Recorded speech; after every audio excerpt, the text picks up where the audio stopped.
अस्सलाम वालेकुम dear students. हमने एरोमेटिक हाइड्रोकार्बन्स का चैप्टर स्टार्ट किया था और उसके कुछ टॉपिक्स हमने डिस्कस किए थे। इससे प्रीवियस वीडियो के अंदर मैंने बेंजीन की जो एक्स्ट्रा ऑर्डिनरी स्टेबिलिटी है उसको एक्सप्लेन किया था कि बेंजीन क्यों एक्स्ट्रा ऑर्डिनरीली स्टेबल होती है। तो उसकी ये वजह पता चली थी कि बेंजीन के अंदर रेजोनेंस पाई जाती है।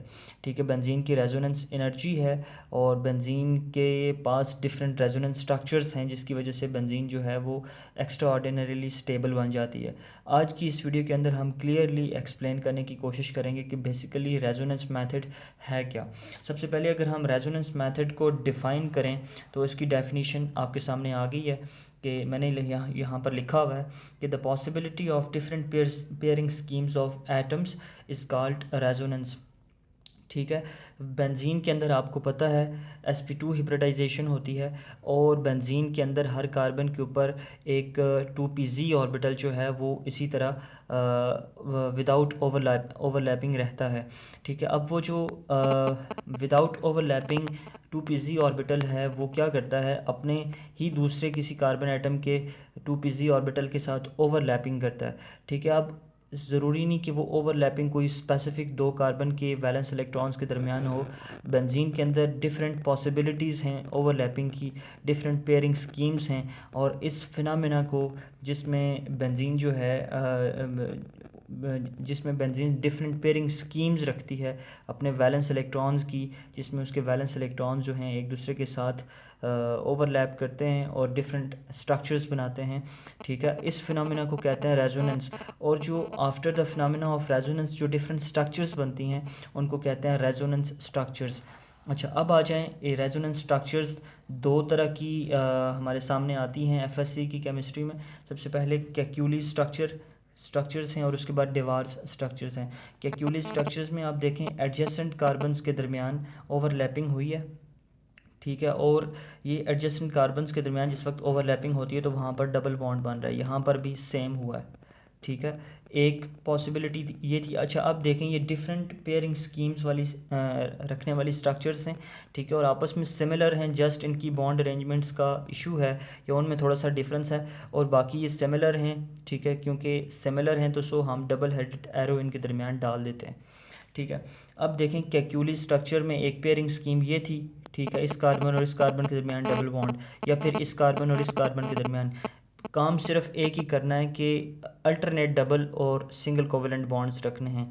ठीक है, यानी कि कॉन्जुगेशन होनी चाहिए, प्रॉपर कंप्लीट कॉन्जुगेशन होनी चाहिए जब भी आप बेंजीन की स्ट्रक्चर देख रहे हो। ठीक है, तो ये जो दो स्ट्रक्चर्स थी, ये वाली दो स्ट्रक्चर्स ये दी थी कैक्यूलीज ने।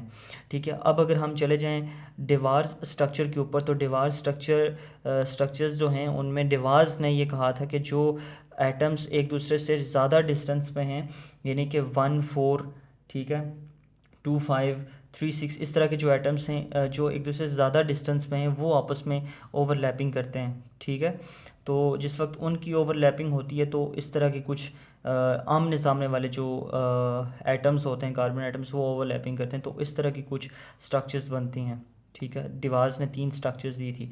अब यहाँ पर एक कन्फ्यूजन है, क्या ये सारी स्ट्रक्चर्स जो कि कैक्यूलीज ने 2 दी और डिवार्स ने 3 दी, ये सारी ठीक हैं? जी हाँ, सारी ठीक हैं। ठीक है, क्योंकि डिफरेंट ये सारी की सारी जो स्ट्रक्चर्स हैं ये पॉसिबल हैं, बेंजीन इस तरह की ओवरलैपिंग कर सकता है। तो अब एक सवाल और आता है कि इनमें से कौन सी स्ट्रक्चर्स ज़्यादा वैलिड हैं, या बेंजीन की स्ट्रक्चर को डिटरमिन करने में कौन सी स्ट्रक्चर्स का ज़्यादा कंट्रीब्यूशन है, उसमें कैक्यूली स्ट्रक्चर्स हैं या फिर हमारे पास डिवार्स स्ट्रक्चर्स हैं। तो याद रखिएगा कि कैक्यूली स्ट्रक्चर्स जो हैं उनका कंट्रीब्यूशन ज़्यादा है बेंजीन की स्ट्रक्चर को डिटरमिन करने के लिए। क्यों ज़्यादा है? यहाँ पर आप देखें डिवार्स स्ट्रक्चर्स में जो एटम्स आपस में ओवरलैप कर रहे हैं वो एक दूसरे से बहुत ज़्यादा डिस्टेंस पे हैं। जब वो डिस्टेंस में हैं तो ये फिनोमेना एनर्जेटिकली लेस फिजिबल बन जाता है। ठीक है, एनर्जेटिकली लेस फिजिबल होने की वजह से Dewar structures are also acceptable, but this phenomena becomes less physically energetically less visible.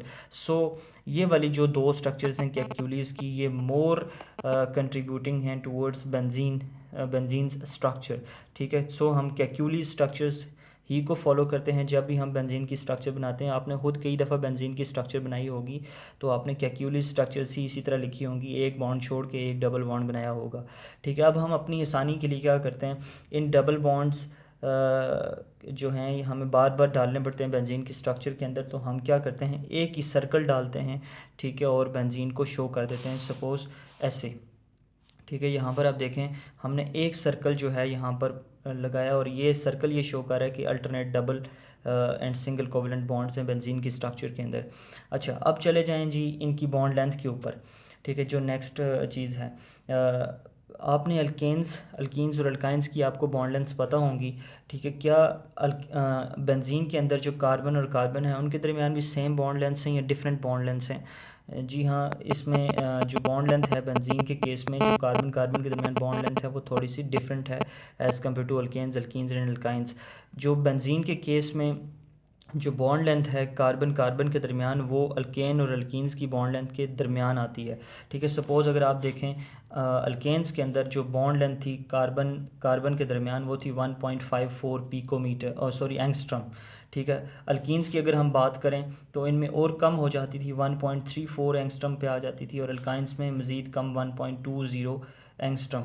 ठीक है, लेकिन जो हमारे पास बेंजीन है, ठीक है, बेंजीन के अंदर जो कार्बन कार्बन बॉन्ड लेंथ है वो 1.39 एंगस्ट्रम है अल्केन्स और अल्कीन्स के दरमियान। ठीक है, तो ये था आज का हमारा टॉपिक, जिसमें हमने देखा कि बेंजीन कैसे रेजोनेंस करती है और इसकी किस तरह से डिफरेंट रेजोनेटिंग स्ट्रक्चर्स बनती हैं। ठीक है, और उसके बाद बेंजीन के अंदर जो बॉन्ड लेंथ है वो वो कितनी होती है, और उसके बाद कौन सी स्ट्रक्चर्स जो हैं वो ज़्यादा कंट्रीब्यूटिंग हैं, आया वो कैक्यूली स्ट्रक्चर्स हैं या डिवार स्ट्रक्चर्स हैं। अगर आपके इस टॉपिक से रिलेटेड किसी भी किस्म के क्वेश्चंस हैं तो आप कमेंट सेक्शन के अंदर हमसे पूछ सकते हैं, और अगर हमारे चैनल पर आप अभी तक नए हैं तो हमारे चैनल को सब्सक्राइब कर दें, और वीडियो को जितना हो सके लाइक भी करें और शेयर भी करें। थैंक यू सो मच, मिलते हैं अगली किसी वीडियो में। अपना बहुत सारा ख्याल रखें। अल्लाह हाफ़िज़।